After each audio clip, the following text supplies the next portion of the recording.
Okay, hello everybody. Welcome to our July seminar, and it's a great privilege and pleasure to be welcoming Associate Professor Mike Rowland. Before I start, as ever, I acknowledge that we are meeting, or I am sitting on the lands of Naarm, the unceded lands of the Kulin Nations, the Wurundjeri and Bunurong peoples. And I acknowledge all the other lands that people are currently sitting on and occupying, unceded lands of our First Nations people. Tonight's seminar has really been much anticipated by us as a group, I have to say.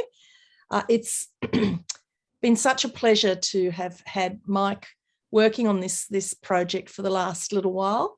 So he's going to be talking to us tonight about encountering the east coast of Australia. And we're going to range from aliens all the way through to potential visits from other places in the Pacific. So thank you so much, Mike. Thanks. Right, first slide. Have we got the slide? Yep, David's going to sort that out.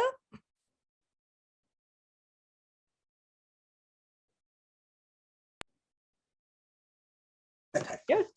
Thanks. Well, good evening, everybody. Hope everybody is well in these troubled times. First of all, I'd like to acknowledge the Australian Aboriginal and Torres Strait Islander peoples as the first inhabitants of this country, and pay my respects to across the land to the traditional owners and elders, past and present. Next slide, please. As you're aware, the major aim of the Global Encounters Project is to explore encounters between Australia's Indigenous peoples and voyages from the sea over the period of a millennium or more prior to British discovery and settlement. My sub-aim was to investigate the potential presence of foreign material culture items in archaeological sites and museum collections from the east coast of Australia that would support the primary aim.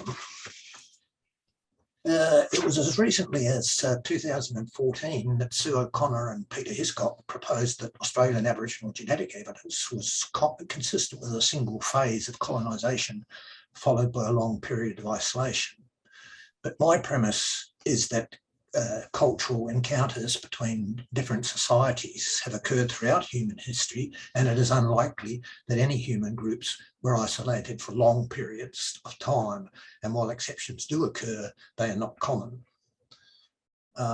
Initially, I focused on contacting Aboriginal and Australian overseas museums, reviewing archaeological and historical literature, oral histories, and talking to archaeologists to determine if there was evidence of pre-1770 encounters with the East Coast. The results were disappointing. I found little or no evidence of pre-1770 items in online collections. A range of object items were listed and assessed in an Excel spreadsheet, but they totaled not much more than 70 odd. As returns diminished, my focus shifted to a broader review of potential encounters to develop a framework of how archaeologists, linguists, geneticists, anthropologists and others might take a more proactive approach to disclosing the pre-1770 encounters with Australia. Before proceeding further, I'd like to make a few brief comments about terminology. Slide. In recent years, some researchers have demonstrated many of the physical and conceptual aspects of isolation, dismissing isolation as an explanatory concept in favour of the universality of contact. One researcher has gone so far to view the Pacific Ocean as a great blue highway. But the Oceans Connect inquiry, as Alison Bashford has pointed out, in some cases, e.g. Tasmania, sidesteps the basic recognition that long-standing separation between peoples across water did occur. Isolation will remain important in explaining both the deep and recent past and also the future. Isolation may be either culturally or physically defined, or a combination of both. Nevertheless, I prefer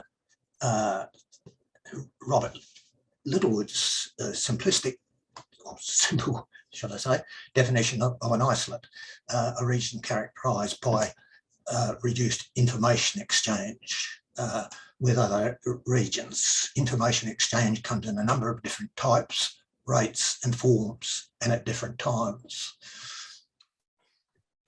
The concept also of contact to describe cross-cultural interactions between Indigenous people and others have been argued as failing to highlight the complex power dynamics of interaction. Cultural entanglement is offered by some as an alternative concept, and you may be aware of the discussion on this in the Australian archaeology last year. I believe that the neutral term encounters is valid. Simply stated, encounters do not imply uneven power relationships, and given the opportunity and resources, an encounter can be told from the viewpoint of either of those encounters. In explaining the past, we must apply logic, plausibility, evidence, and overall coherence. Irrational or non-archaeological explanations for the past nevertheless have a strong following amongst some people in contemporary Western society. Today, so much high-quality archaeological research is being undertaken, it is worth promoting this rather than perhaps reacting to the fanciful explanations of the past. Like all human societies, Australia's Indigenous communities are demonstratively dynamic rather than static. They continually accept, reject, modify, and invent. They do not exhibit regular isolation and stasis. Innovations that did enter Australia could have passed from one neighbouring group with little obvious on-ground movement or archaeological signature to another as part of a reciprocal gift-giving before and after a range of intergroup gatherings.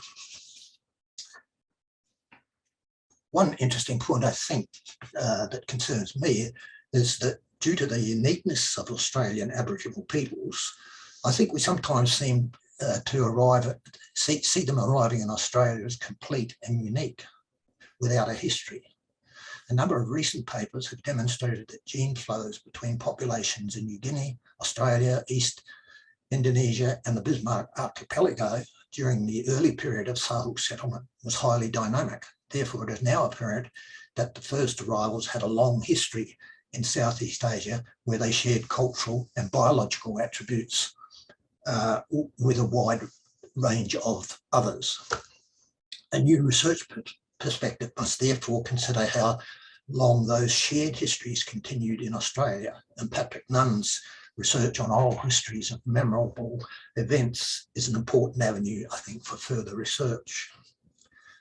Slide.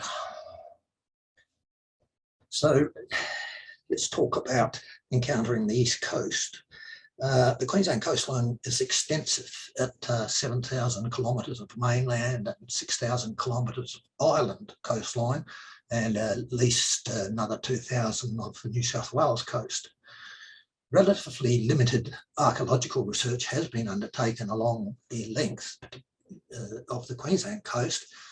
Significantly, however, when archaeological research has been undertaken, namely on Lizard Island, Whitsundays and the Keppel Group, researchers have all concluded that there were likely some encounters with areas to the north or with areas of the Pacific Basin. I'm not going to discuss the 70-odd items in my Excel spreadsheet, but provide a few examples, quite random in some respects, that disclose the problems that we face. First of all, there is the slide, please, Gympie Pyramid. We can see that the Gympie Pyramid is located on the Tincan Bay Road, about 5 kilometres north of the town of Gympie in Queensland. The historian Elaine Brown, in 2006, and the late Mike Morwood both concluded these were terraces with dry stone walls built by John William Cooper in order to provide accessible, well-drained sites for his grapevines.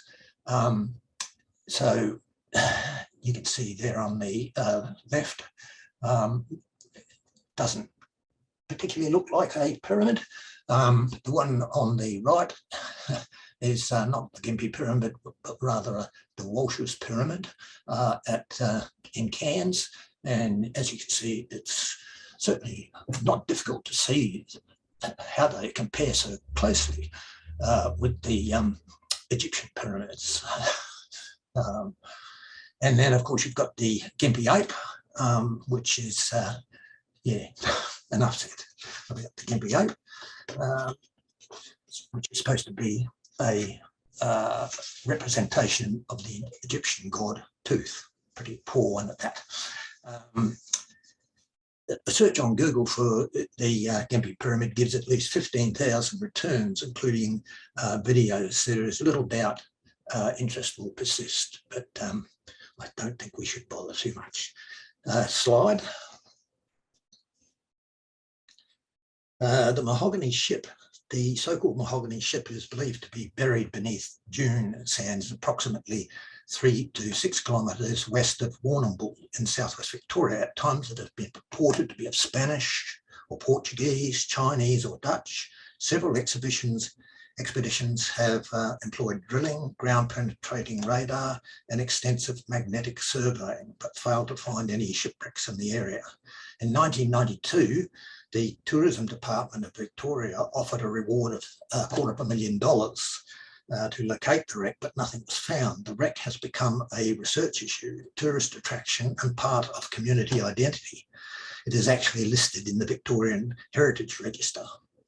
It might now be considered an element of what I would call the Loch Ness Monster syndrome. In other words, people don't really want to find out if it's true or not. It's a great tourist attraction and all sorts of other community issues.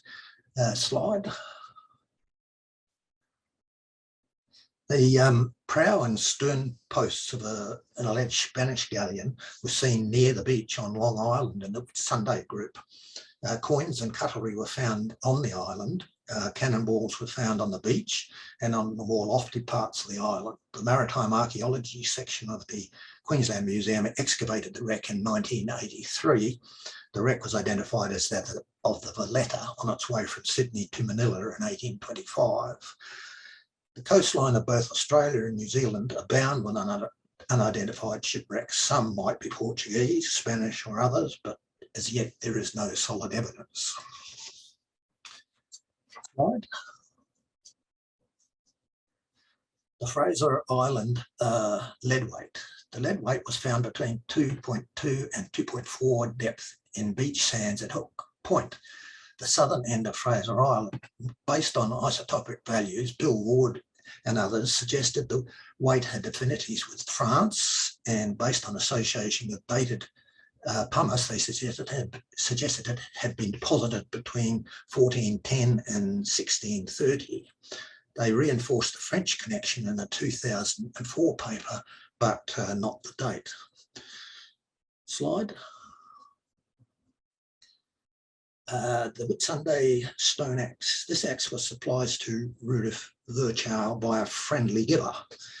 So the location of the find is unknown. Attempts to locate the site in a German museum have so far been unsuccessful.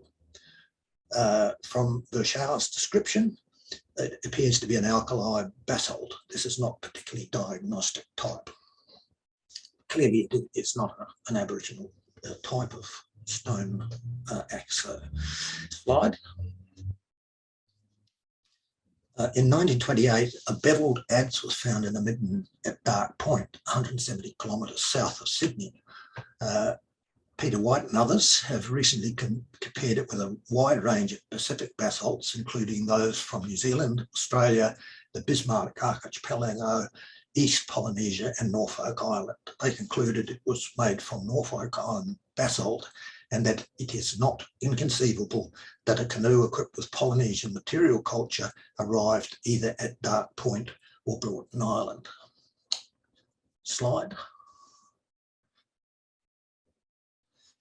It's interesting that little hints of things continue to pop up just recently, Dr. Mark Moore from UNE sent me this stone axe that he'd been sent, which clearly is from, inland from Townsville. How it got there is clearly not an Aboriginal type one, but how it got there, we do not know. The problem with all these examples is that their find context is minimal and the dating dubious, and in all cases there are multiple explanations for how they got there. So now I'll shift to the fantastic, the unlikely, and the possible. Slide, please. I'm sure you are all aware of the likes of the Swiss author Eric von Daniken and others who authored several books claiming the impact of extraterrestrial influences on early human culture. There is no evidence to support his claims, and his views belittle the abilities and ingenuity of all human communities. Many other books and articles describe the presence of Egyptians, Phoenicians, Vikings, Celts, and others in Australia. The evidence for this was made in many cases by Rex Gilroy's famous psychic messages. He and Stephen and Evan Strong and others frequently cite newspapers themselves, only rarely peer-reviewed papers, and the location and identity of their finds are kept secret, so they cannot be tested in the normal scientific fashion. Next slide. Okay, so my conclusion in regard to aliens is just quit making this stuff up. To more serious issues, slide, please. The indigenous colonisation of Australia represents the earliest evidence for use of watercraft by modern humans. Mobility and encounters throughout the area were thus possible over a long period. Recent research highlights the possibility of multiple colonisation events to Australia from various entry points achieved by purposeful voyaging, large numbers, and even return voyaging, questioning the view that Australia was a long, isolated continent. The earliest landfalls and settlements on the continent, some are now 130 metres underwater, and underwater research may provide some evidence of these early encounters. The sundering of the Taurasian plain at 8,000 years ago did not introduce a significant barrier between Australia and New Guinea. What remains unclear is whether the subsequent encounters with Australia were associated with any significant population genetic movement. Some studies suggest no evidence of secondary gene flow. However, genome studies from the Queensland coast and offshore islands have been limited.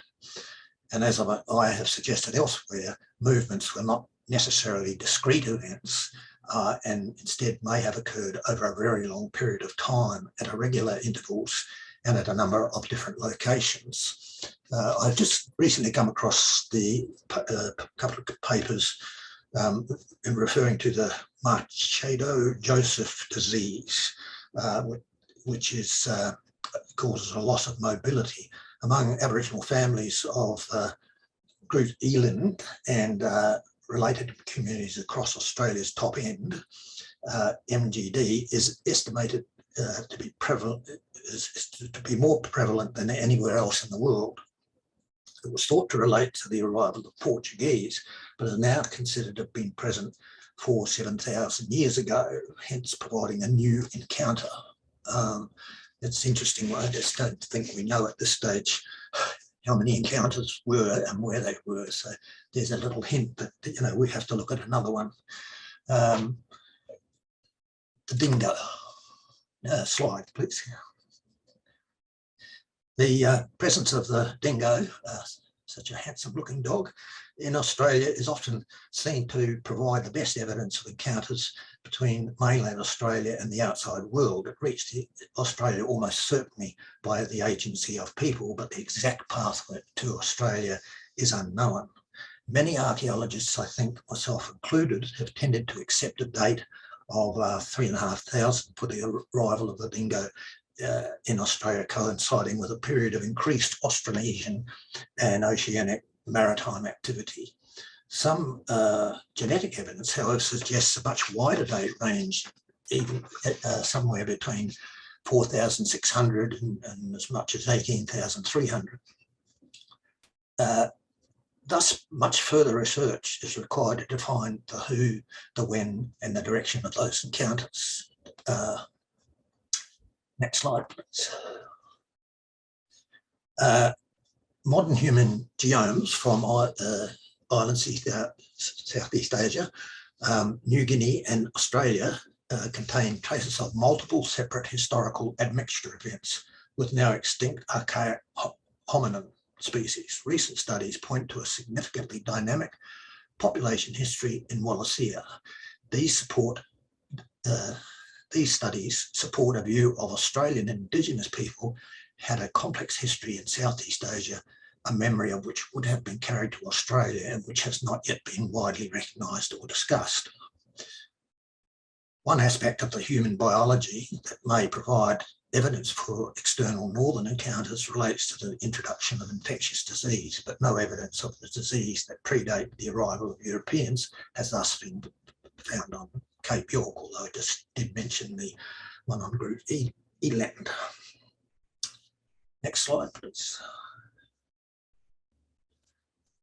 It has been known for well over a century that some Aboriginal languages contain loan words from the islands to the north of Australia. Early authors spoke primarily of Macassan encounters. However, a recent study proposes that Austronesian loans came from South Sulawesi, Eastern Sulawesi. Some are Baju languages from Maluku, languages in the Roto-Timor group from the Oceanic languages. Long-distance loans through corridors were detected in languages as far away as the Kimberleys, Queensland and North Central Australia.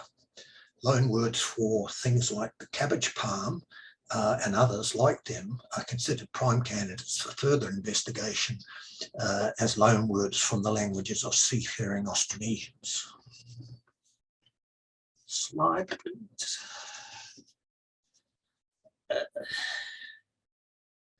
Okay, so we're talking about agriculture, horticulture. A factor cited as both proof for or against culture encounters is the apparent presence of some horticultural agricultural practices in Australia. Macassan seamen brought the tamarind tree and a number of other plants to Australia, but Aboriginal people did not adopt the practice of planting them. There are no horticultural vocabularies in Australia. However, some form of cultivation was practiced in Torres Strait from over 2,000 years ago. Also, as Shelley Greer and others have noted, we must consider the movement of plants from Indigenous Australians to Torres Strait Islanders and Papuans as an important area of further research. Bruce Pascoe presented a case for agriculture across Australia based in part on the supposed bogan pick, but Etheridge noted it was not an Australian Aboriginal manufacture, but an adoption of an implement imported from one of the Torres Strait Islands. So there was encounters in that direction. Again, there are little hints that might be of interest to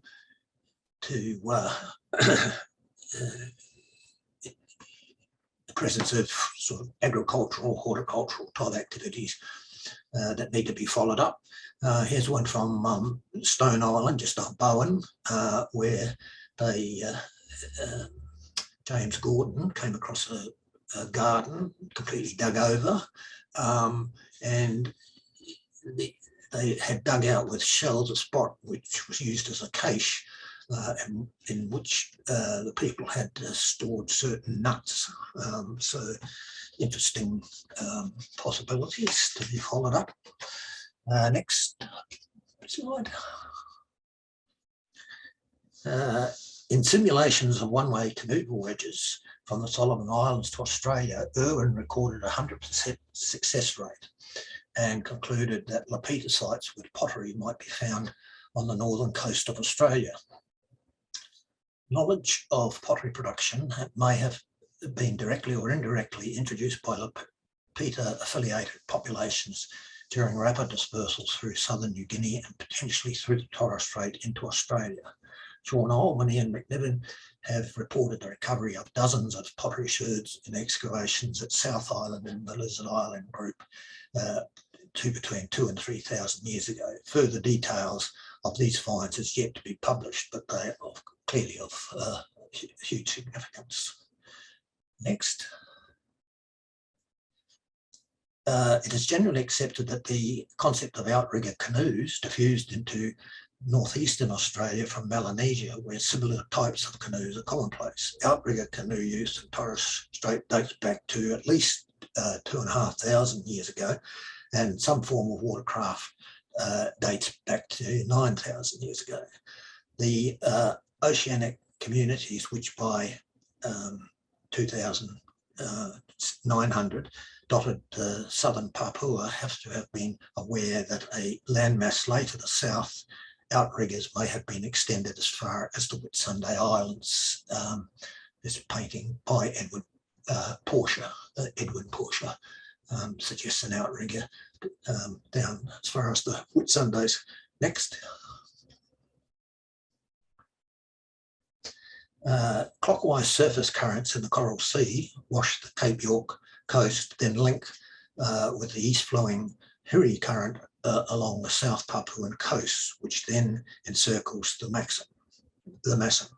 The wave patterns of these currents, their flotsam, and the movements of seabirds and clouds convey further information. So the potential for encounters is high. All large seagoing canoes, hulls used in Torres Strait during the 19th century were imported from the Fly River mouth region, and distances travelled were considerable. Next slide. As you can see there, Ian has done a great job of picking through the data and finding out that the distances travelled, and the return journeys are quite remarkable. 1,200 kilometres to Lizard Island. I'll suggest one of these days Ian will probably extend it a little bit further to the Whitsundays and maybe even the Keppels. Another couple of things to mention is plant disease. The movement of some plant diseases from Southeast and East Asia to Australia may be an indicator of human movements, the importance of which may have been underestimated by archaeologists and others. While some diseases could have arrived on monsoonal winds, bearing insect or migrating birds carrying infected seed in their guts, they may also have been brought inadvertently by fishermen. This is an area requiring further research, as it may support evidence for the timing and direction of encounters with outsiders. Oral histories. In 1989, David Lawrence noted that little attempt had been made to collect the oral history evidence of encounters between islanders and Papuans in the Torres Strait region. To him, it was apparent that encounters between islanders and Papuans was well established prior to sustained European encounters in the Torres Strait region. Further down the east coast, an analysis of oral histories may also be revealing, but have yet to be investigated in any detail. Slide. The Torres Strait Island archaeological archipelago, should I say, comprises 250 islands and 750 coral reefs, stretching for just 150 kilometres between Australia and New Guinea. It can therefore be no surprise that well-linked trade networks between Australia and New Guinea developed through the Torres Strait Islands during the Holocene. Such trade networks had the potential to spread ideas and items down the Queensland coast.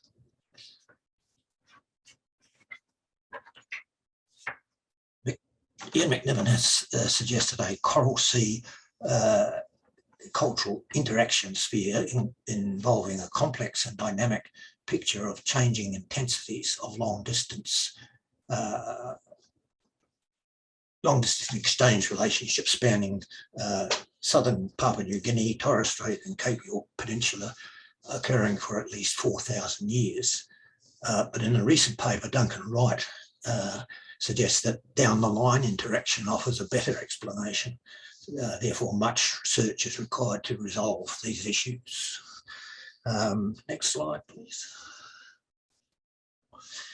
In the 1940s, McCarthy listed many items diffused throughout Northern Australia.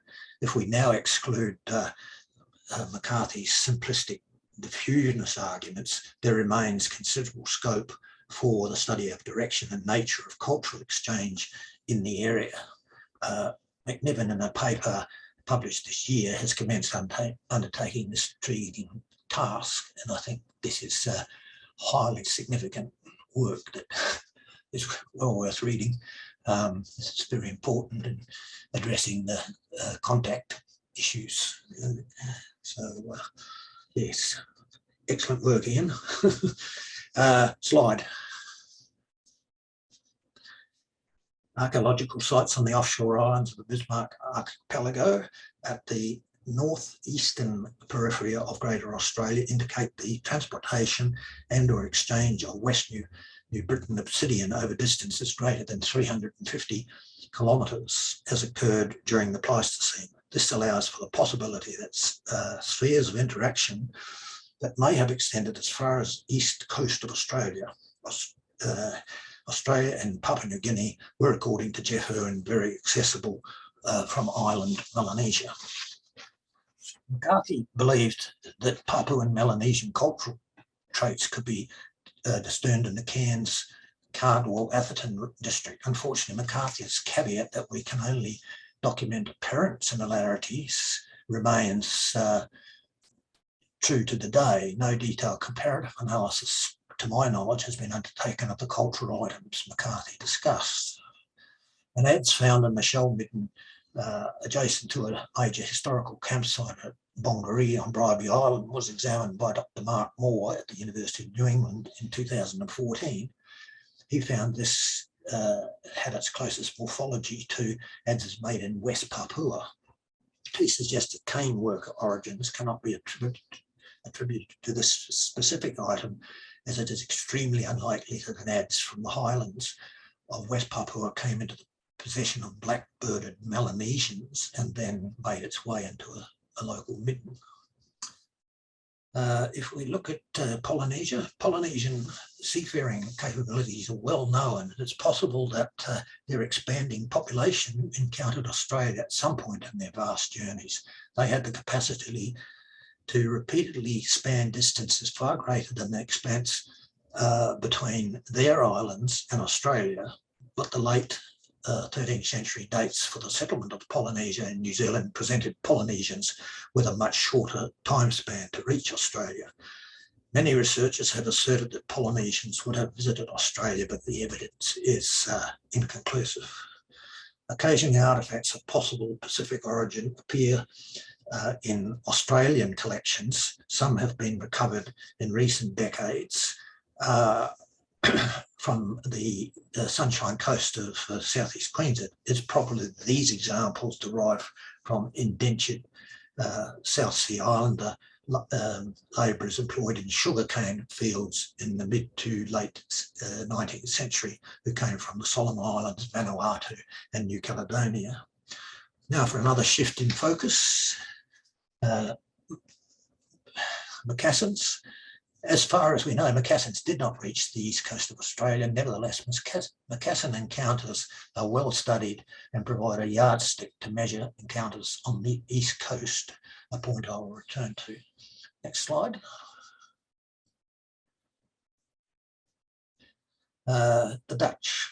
The first European sighting and landfall on Australian soil was made at Cape York Peninsula by the Dutchman William Jansz in 1606. As you would be aware, the Dutch had a number of encounters in the north, but there is no evidence they ventured down the east coast. Both Carstens and Pierre Boom collected artefacts during their respective explorations. The presence of Australiana in Dutch collections awaits further study. A major difficulty is that these private collections long ceased to exist. The objects have become dispersed and are very hard to trace. Some items are at the Rijksmuseum in Amsterdam, and some objects are in the Royal Cabinet of Rarities in The Hague. Next slide. The Spanish. In 1606, Torres sailed through the Torres Strait from east to west. Torres probably sailed closest enough to Cape York to view it, but his route is a matter of dispute. Aviation pioneer Lawrence Hargrave, during the 1870s, argued that two Spanish ships, the Santa Isabel and the Santa Barbara, in 1595, found their way to Sydney Harbour. He speculated they had stayed for several years and left in 1600, but were wrecked on the Queensland coast and in the Torres Strait. There is no evidence to support his views. There are a number of claims of Spanish shipwrecks on the Great Barrier Reef and the finding of Spanish coins. However, Spanish coins were issued as currency by English banks for use in British ships. Voyages of the Spanish in the Pacific Ocean are fairly well known, and there are no missing ships that could have been wrecked on the Queensland coast. So the Portuguese, next slide please. Literature on early Portuguese encounters with Australia is voluminous, and to some is the most convincing evidence for pre-1770 European encounters. Timor was settled by the Portuguese in 1516, and it is possible that Australian coast may have been sighted at about this time. However, it is unlikely that they ventured down the dangerous Inner Barrier Reef from north to south on the east coast. As early as 1786, Alexander Dalrymple suggested the Portuguese discovered Australia, as did Collingridge, Kenneth McIntyre, Helen Wallace, Peter Trickett, and others. Since 1983, William Richardson has written more than 20 articles questioning the evidence, and he suggests that the Portuguese policy of secrecy or the destruction of records in the 1755 Lisbon earthquake are two overworked excuses. The National Library of Australia holds a letter written by an Italian by the name of Andrea Corsali. It states that the Portuguese knew of the existence of a large land to the southeast of New Guinea before 1516. Linguist Carl von Brandstein suggested there were 60 Portuguese loanwords in local Aboriginal languages, but this has been largely discounted by other linguists. Slide. The Portuguese word padro refers to stone columns. Portuguese navigators were required by King John in the 1840s to carry and to set up on capes and headlands of all lands newly discovered. Early markers were simply wooden pillars or crosses, but they deteriorated quickly in the tropical climate where they were created. If we could find some of them in Australia, it would be interesting.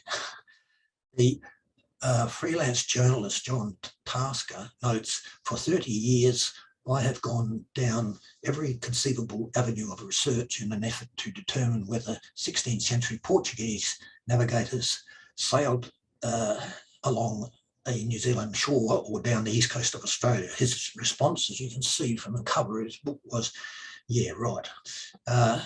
He does hold some hope in resolving the issue, having claimed to have found the Goa archive in the Department of Antiquities in Goa.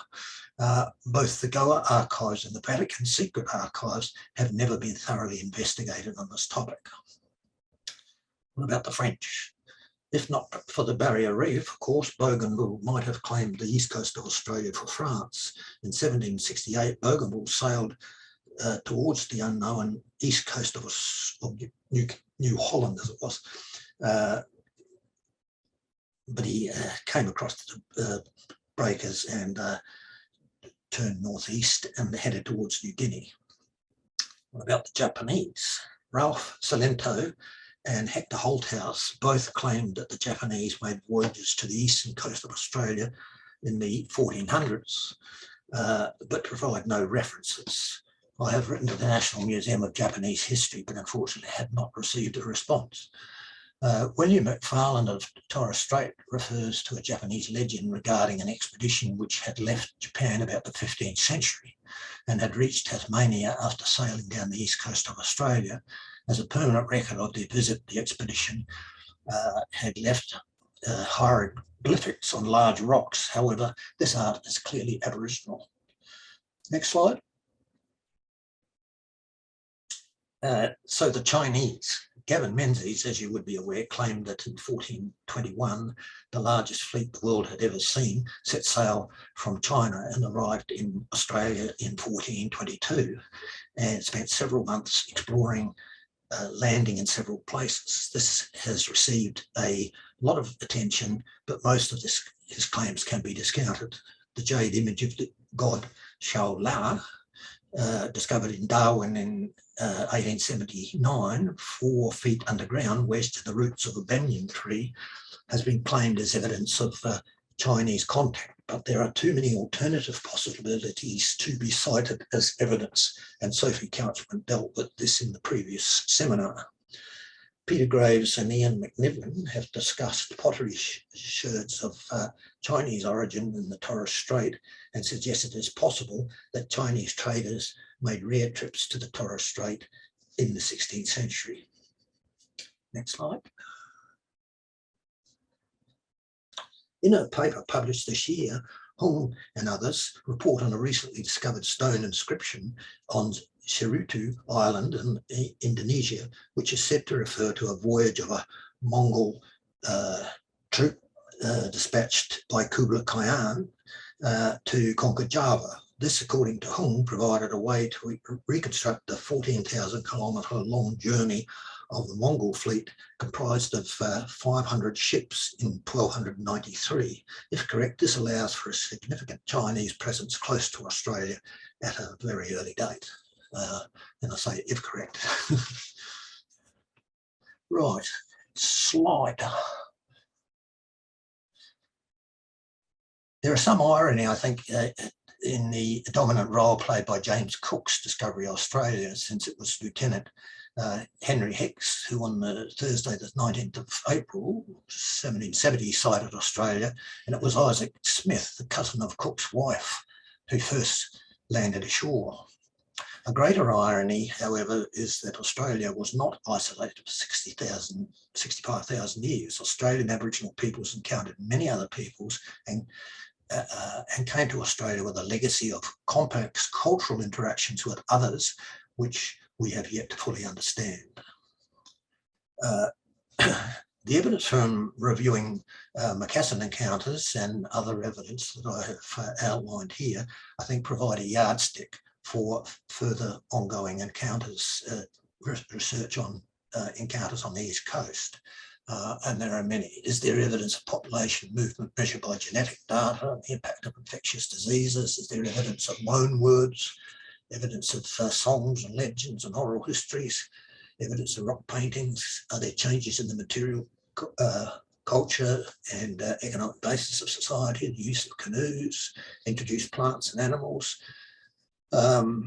and human disease? Are there items of material culture and archaeological sites, metal axes, knives, fish hooks, glass, pottery, all those sorts of things, and many other trinkets and miscellaneous items of material culture?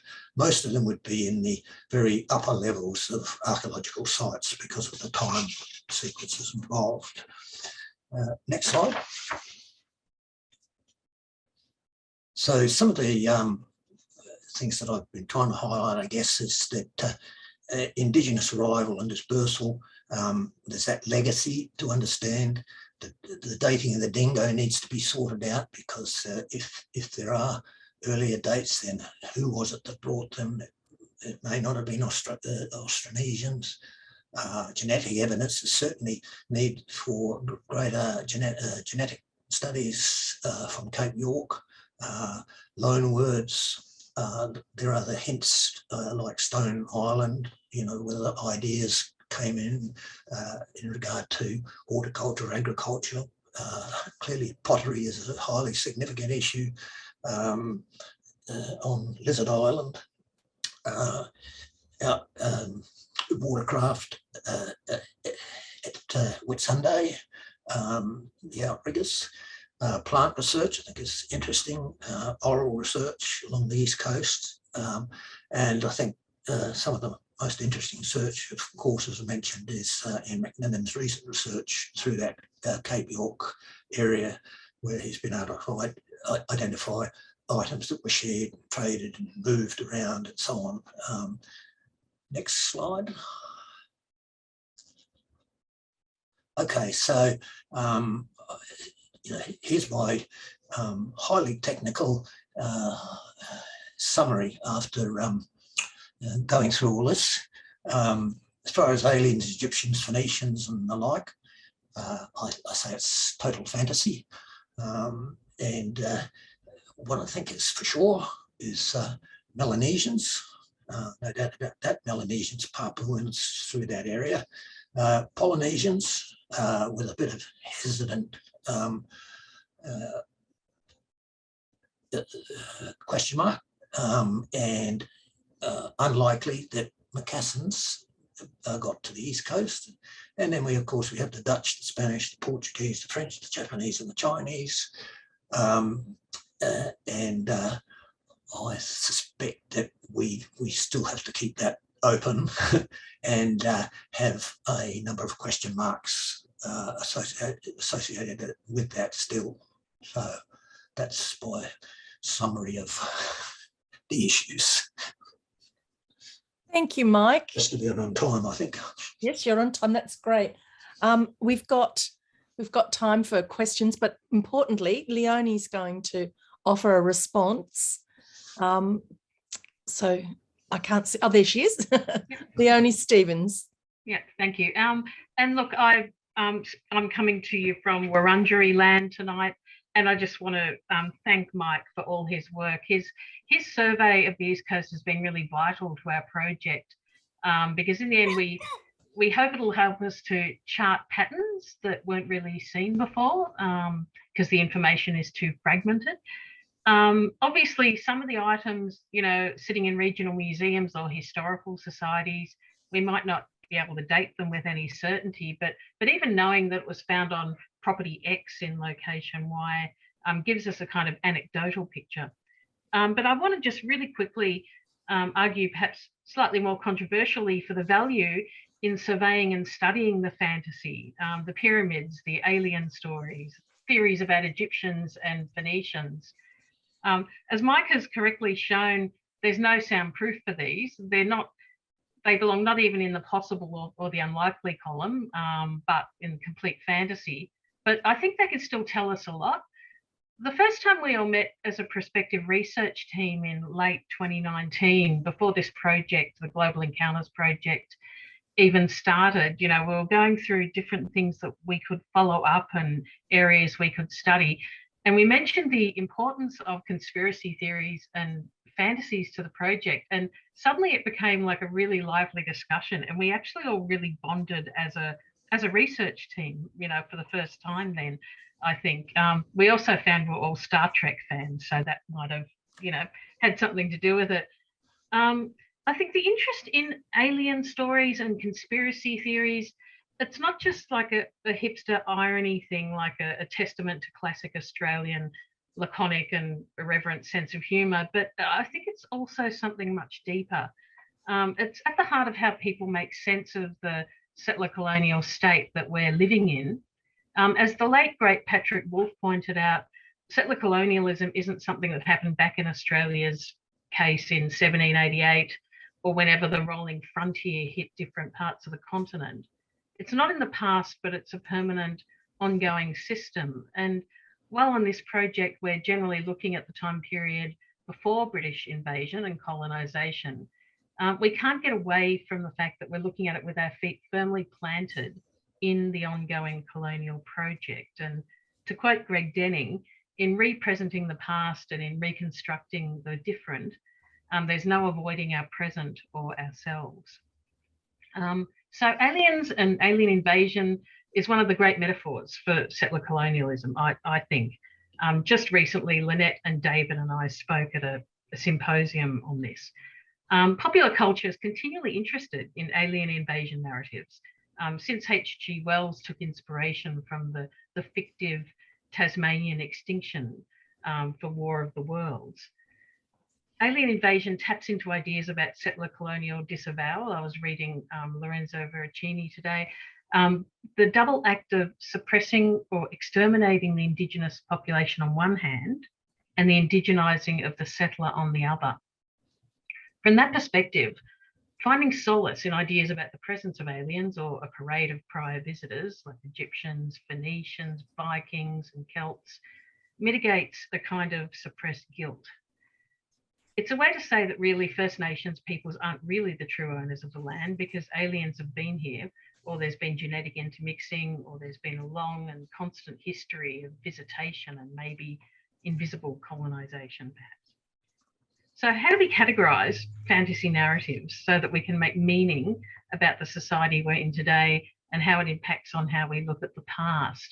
I think just like the table Mike showed in his final slide, we might see things on a kind of continuum or a popular or alternative encounter or visitation stories. On one end, there's the plausible, yet still to be soundly proven, like evidence of Chinese encounters. The presence of the Chinese on the East Coast, as Mike has shown, and as Sophie discussed in her seminar last month, evidence is thin, but it's probable or possible. Further along the continuum would be things like mahogany ships and popular myths like the Lost Dutch Tribes, which are unproven, but at least with the Lost Dutch Tribes, there's a sort of shred of potential historical grounding because shipwreck survivors from VOC ships did disappear onto the mainland or were absorbed onto the mainland in the 17th century. And then right at the other end, you have examples like the Gympie Pyramid and the Gympie Ape, Egyptian and Phoenician gold mines and extensions into the interior.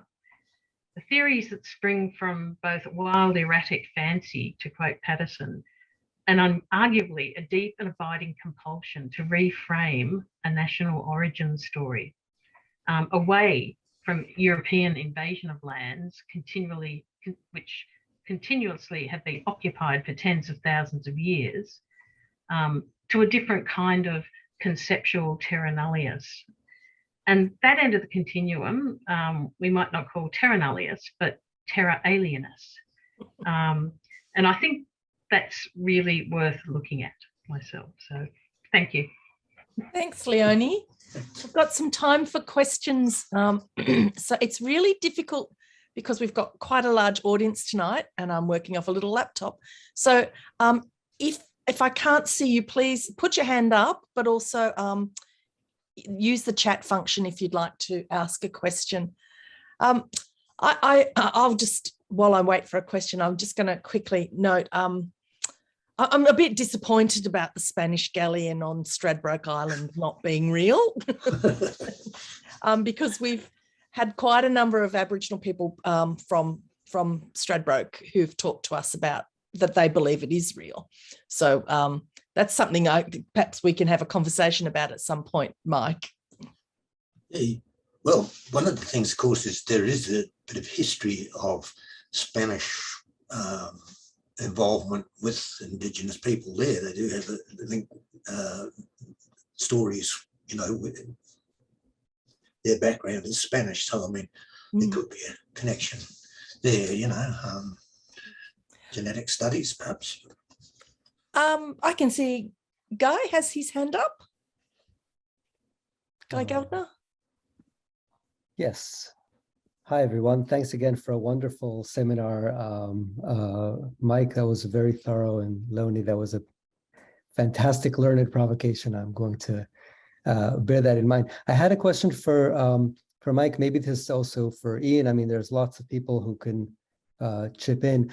I just wanted to confirm something that you implicitly said in terms of the available evidence for the East Coast, which is there's no metal. Is that right? There's no metal products that are at least theoretically produced by Indigenous people, or that came onto the East Coast via trade. whether it's coins, jewelry, and of course instruments, tools. Is that right? Because even the adzes you showed were from stone. I think there could potentially be a lot of items, and I listed some of them. Iron fish hooks and nails and all sorts of things, potentially. But you're looking at the issue of the fact that there hasn't been a lot of archaeological excavations along the East Coast. I mean, when people like Ian and Sean have done incredible excavations on Lizard Island. I've done a bit of pottering around on the Keppels myself, and Bryce has done stuff on the Whitsundays. But it's a very small area when you consider the whole of the Queensland coast. And I think the other thing is that maybe archaeologists tend to have got a mindset, perhaps even, that a lot of this stuff could be part of the contact period. I recall, I mean, we found clay pipes, smoking pipes on the Keppels, and I mean, at that stage that I was doing it in the 80s, it was a straightforward concept that they were contact period things, but they could be something else. Okay, I'm just trying to get my head around the existing literature, and it seems that only recently there have been anthropologists and archaeologists claim that, or show that, Aboriginal culture did quarry, but did not actually mine or extract metal ores or do anything with metal. Is that the state of the field? Metal, yes. I think Yes. that's a perfectly reasonable thing to say. To suggest they didn't quarry or mine, we have massive ochre quarries and massive greenstone quarries, which show extensive evidence of use over many thousands of years. So yes, yeah. Okay, so metal, so quarry, yes, metal, no. No, right, that's yeah. right. Okay. Now, Campbell Campbell popped something into the chat, and he's just said he likes the story of the granite cannonball from Green Cape, which Tony Eggleton has shown came down the Bundian Way. And I'm going to mangle the word because we Australians say Kosciuszko, but apparently that is not the proper Polish pronunciation. So from Kosciuszko, and which is a great example of Aboriginal activity. And I've no doubt that they would have spotted that and seen it as something out of the ordinary, I'm sure. Do we have any other questions? As I said, it's hard to see everybody. No, you're all itching to get your dinner. Mike, that was just a terrific wander through such an amazing, diverse, fascinating, just the data itself is just so interesting.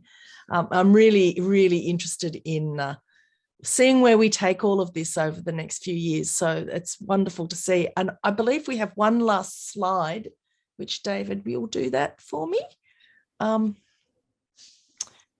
think if you were to send me on a tour of the museums of Europe and China, Japan, I'm sure I could find some further evidence.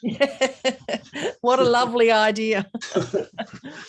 Okay, so our next seminar is on the 18th of August, same time, 6 p.m. on a Thursday. And we're going to have Dr. Catherine Parker from the Barry Lawrence Rudderman Antique Maps.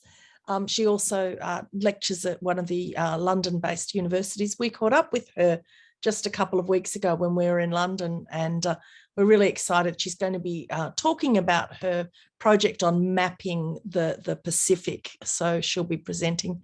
And then later in the year, you'll see we've got Annie Clark coming to us from Sydney University in September, and then we will be in Jakarta for the October symposium. So we're going to be having our annual symposium, and then finally the year will be rounded up with Christy Flannery from Australian Catholic University talking about her new project on the Spanish in the Pacific. So thank you, everyone. I hope we'll see you again next time, and a huge thank you to you, Mike. Thoroughly enjoyed. A great presentation. Terrific material. So thanks, everyone. Thanks.